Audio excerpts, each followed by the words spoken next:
सुरफरोज मां रिपोर्ट कराए ज़ाहिद हुसैन खोखर।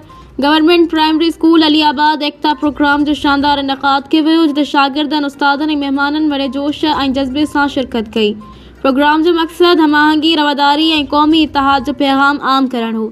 तक़रीब जी शुरूआत तिलावत कलाम पाक ऐं नात रसूल सल्लल्लाहु अलैहि वसल्लम सां कई वई, जंहिंखां पोइ शागिर्दनि पारां मिली नग़मा, तक़रीरूं, ख़ाका ऐं रंगारंग सक़ाफ़ती शोज़ पेश कया विया जेके हाज़रीन खां भरपूर दाद हासिल करण में कामयाब रहिया।